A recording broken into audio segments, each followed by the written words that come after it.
Welcome to Celeb Scene Central. In the Season 1 finale of Pachinko, Ko Hansu, Lee Miho, a wealthy, handsome businessman, strikes up a conversation with a young boy named Noah, Jae-jun Park, on the cramped streets of Osaka. It's 1938, and little Noah does not know that this impressive-looking man in the sharp white suit is his biological father.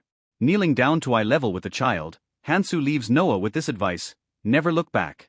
Forward. Always forward.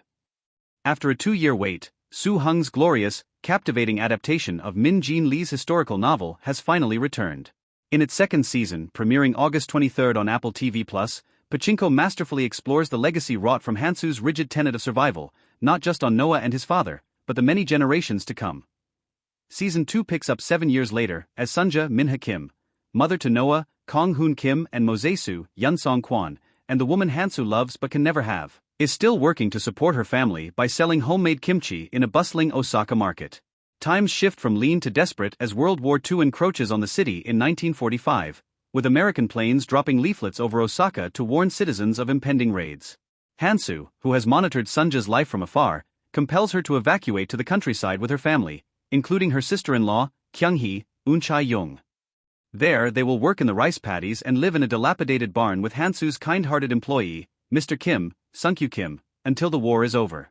It's one of many burdens Sunja takes on over the next 5 years as she strives to fulfill the promise she made to her husband, Isaac, Steve Song-yoon. No, our children will live good lives.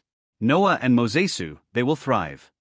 Sunja's pledge, and the relentless sacrifices it requires of her, loom over all the characters in Pachinko's second season. In the story's other main timeline, we rejoin Sunja's grandson, Solomon, Jin-ha, a banker living in Tokyo in 1989. Having lost his job last season for urging Han Jeomja, Jin Park, an elderly Korean woman, not to sell her home to a Japanese real estate developer, Solomon is struggling to rebuild his ruined reputation and career.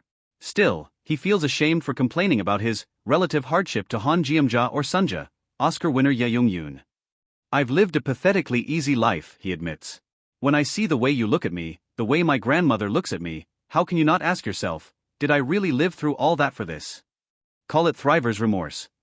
With its dense, time-hopping narrative that blends fiction with historical fact, Pachinko requires a viewer's full attention.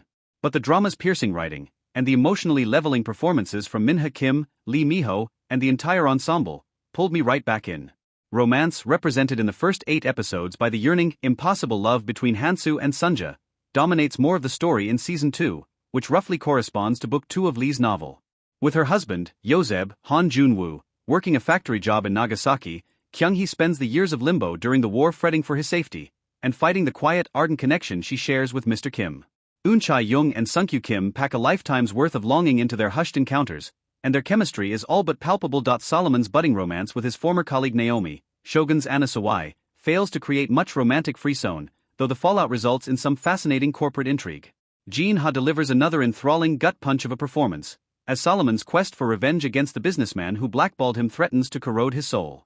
The child actors, especially adorable scene-stealer Yunsong Kwan, young Mosesu, and Kong Hoon Kim, teen Noah, bring a natural innocence to their vital roles as the sun and moon of Sunja's entire existence. But if only we could see those boys share scenes with the incomparable Ye Jung-yoon, who continues to anchor the story as Sunja the Elder, Pachinko's stately matriarch. When she is not scolding Solomon with her sly wit, "Put on slippers. His floors are dirty." She warns a visitor to her grandson's apartment. Sunja worries about his future while looking back, at times reluctantly, on everything she endured to make his life possible. "We were all fools to think the past could be forgotten," she muses. For the characters of Pachinko, past is prologue, it is present, and above all, it is precious. Grade A.